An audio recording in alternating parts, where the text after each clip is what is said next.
Hi everyone, I've got better lighting today because it's a lounge with my genuine leather couch. So, welcome if you're new, welcome back if you're returning. This one's going to be a short one because we're late. Um, Ayodeti Alondo. We're going to be looking at Claremont, Cape Town. We're going to max it out at a million. Ooh, we're not going to max it out a million. We're going to max it out at, yeah, 1.5, I guess. And we're gonna choose one of these and we're gonna have a look and then we're gonna pretend that we're buying it.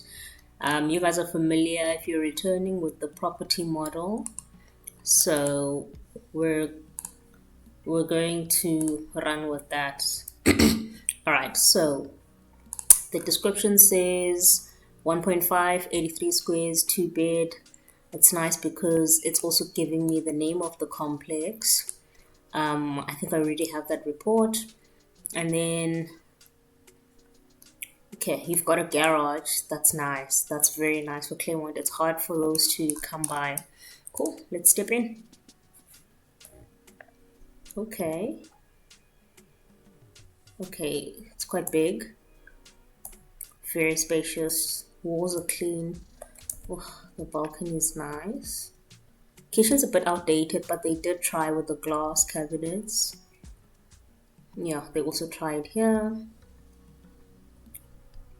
Showers relatively modern.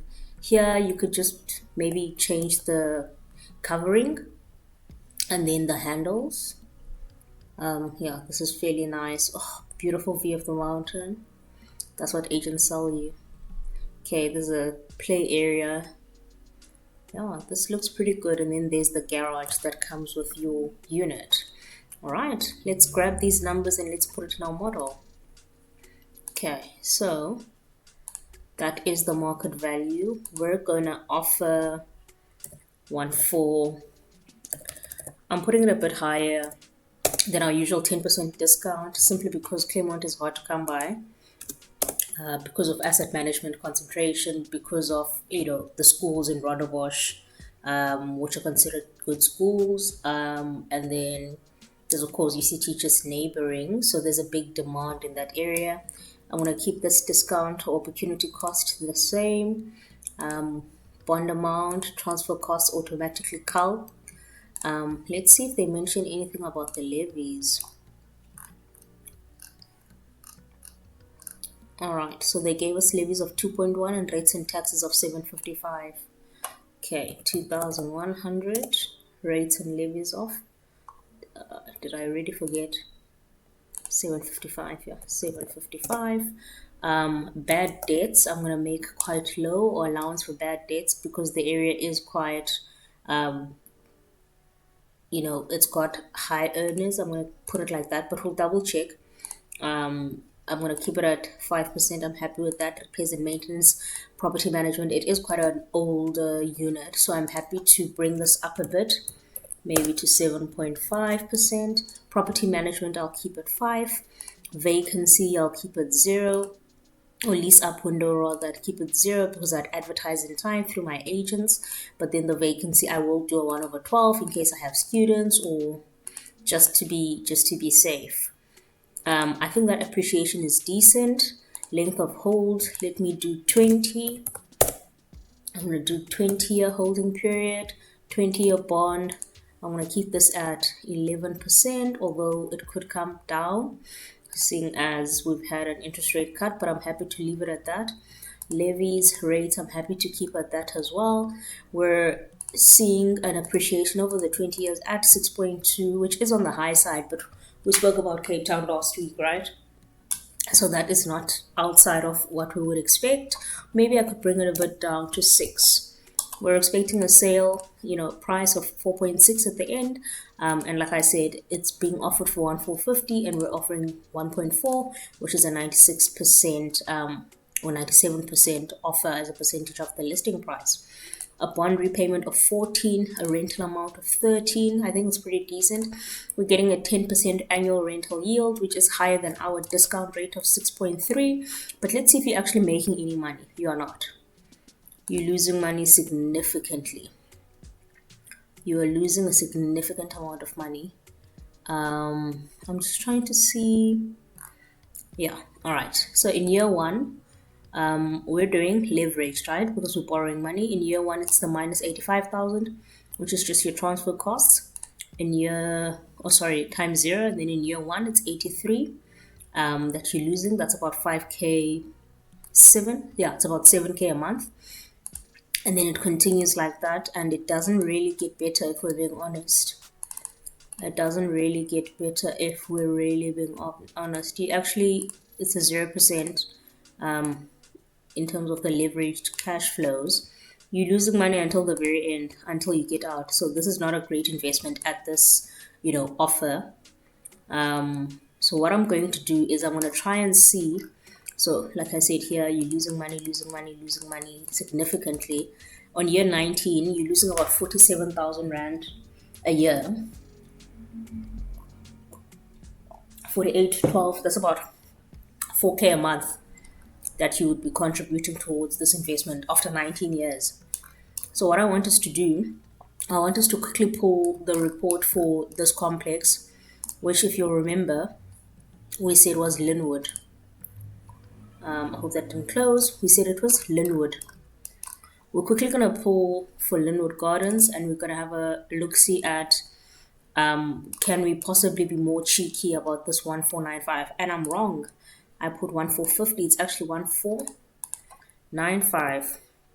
So I'm going to go here to the end and remove the zero. So we're actually at 93% at 14. That might also be a bit too low for Claremont, but let's have a look at the reports. All right. So which complex is this? Linwood. Perfect. Look at that. All right. So it's just giving us the address and the complex details, right? It's in Claremont under City of Cape Town. Municipality is also City of Cape Town. This is the distribution of the units, right? You've got, 80 square meters, predominantly about 60-70% of those in the same complex. And that's the one we're dealing with, right? Because you'll remember in the advert, we saw that it's an 83 square meter property. So that's important to note so that when we're looking at this, we know that we're looking at one of the bigger units in the complex. These are the transactions that you want to look at. Reason being, we want to be a bit cheeky about the offer price of 1450. Of 1495. We want to see if we can do 14. But this will tell us the latest registered complexes. Excuse me. So you want to look at the 83 square meters that recently got, transferred essentially. What you're basically seeing is these 3 or 4 were purchased at these amounts: 1450, a million, 1650, 13. That million probably means it was in really bad condition. So because that amount is off kilter, just as I'm looking at it. And then that's unit 12, and then unit 96 at 1650 must have been really high end. Could have been a corner unit. Could have been like really nicely done in terms of the touch-ups. But that's just something to be mindful of. I won't go further back, but you can of course have a look at this one. That's also an 83 square meters. And then here 83 square meters. But my point is, the 83 square meters that we're looking at here are not out of kilter with the 1495 that we're seeing that is being listed. So it is in line with expectations. So if you come in with a cheeky offer of 12, the agent will laugh it off. So that's just something to be mindful of. I think that's all of the information that we have there in terms of the price and recent transfers, which are material. And that's also the thing about having a report like this, because when you come here, all you can see are listings in Claremont. Listings. But the 1295 here does not necessarily translate into an offer of 1295. That's why you need a complex report to tell you how much was the property actually transferred for. This is more important than what is listed. Excuse me, the chips are killing me. Let's have a look at the complex demographics. So you're interested in buyers and you're interested in sellers. So you've got older people and property or sorry trusts, which are juristics and other. Those are kind of the people that are selling, right? So older people makes kind of sense. Juristics, they might be, looking after estates and all of that. So that sort of makes sense. And here, this also makes sense. But what you do want to see is you want to see a healthy representation across the different ages of buyers as well.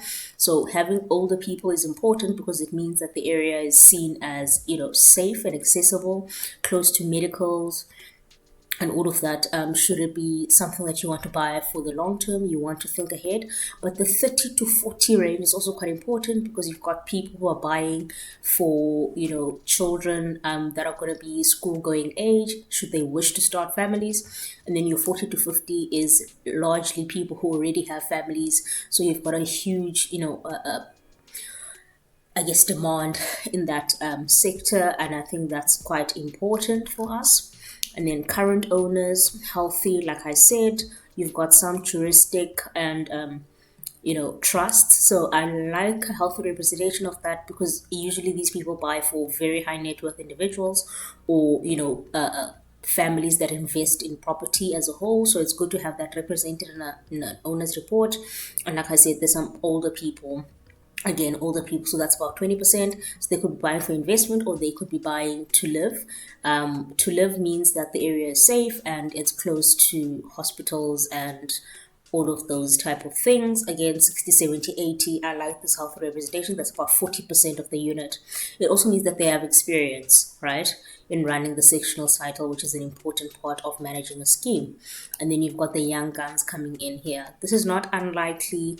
This is a healthy distribution, I think, in the South African market because South Africans typically buy property mid 30s to their early 40s. So I think this distribution is very in line with what we'd expect to see in any other complex throughout Mzansi in terms of home ownership. And then price trends, like I said, you're seeing 1, 2, 1, 4. I mean, I was gullible and I started at a billion and nothing came up. And this is just Claremont, it's not even Upper Claremont. So what you're basically seeing here is volumes have gone down, no new buildings. That's basically it. People are basically just keeping on their properties. There's that spike around, I want to say early 2021. It could have just been people who went on sale in 2020. Their portfolios weren't doing well because of the students moving out. That's basically what you're seeing here. But you're basically seeing 10 a year. So if you find one you like, go view, get your banks right, run your numbers. That's very important. Run your numbers. We're not buying on feelings, we're investing.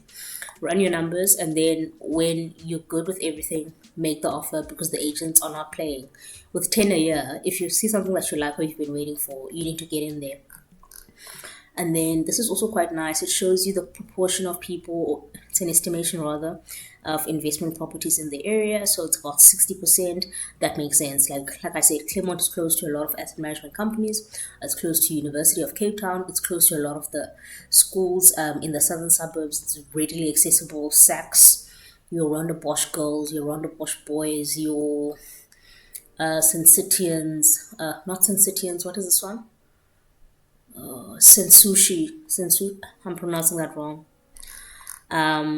But yeah, there's a lot of good schools in the southern suburbs, and Claremont is very, very central. So you can see why people would want to invest, I guess, in that area.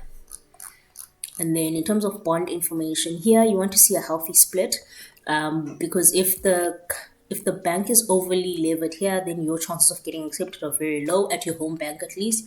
Another important thing is you want to be in an area where a lot of the complex, or in a complex where a lot of the what's names are already paid off. So that usually works for older complexes, right? An older scheme, if it's paid off, the people are more likely to be able to afford their levies, simply because cash flow wise they're not dealing with FNB and City of Cape Town and body corporate. They're just dealing with body corporate and City of Cape Town. FNB, Standard Bank, ABSA, they've already sorted out years ago. So this is a healthy, I guess, representation of that. And then here they show you the percentages. So 37, 37. So the bulk of people here have paid off their bonds. I think that's very good. This is a good unit or good complex to buy in. It's already under offer. Maybe I'm the one who bought it. Who knows? I'm going to end the video here. Like I said, I was going to keep this nice and short. We looked at a comprehensive report available for the South African market. Our complex of interest was, of course, Linwood Gardens in Claremont, Cape Town. I'm afraid it doesn't look good in terms of investment because at 1.4, we're already being cheeky if they're asking for 1.495. Yeah, I wouldn't go in here. I wouldn't go in here because I'm not going to make my money back at a rental of 13,000. You could push the rental up, but it's not really going to help the case. I mean, I could do 15. I've done 15,000. It's still very negative. Yes, it's negative until the end when you sell in year 20. So it's going to be a no for me, but it would be great for someone who's more open to a higher rental, if you can resonate with that. I mean, I think 15 is 7.5, 7.5. A student is happy to pay that maybe through a bursary or through, a bursary and parents topping up. Young professionals more than happy to pay that, so you'd readily get people in. I really can't see the rental amount going higher, and I'm not saying it can't, right? Chat in the comments below, let me know if you think this rental amount is too low. And yeah, let's chat about what we think about Linwood Gardens in Claremont, Cape Town. Thanks.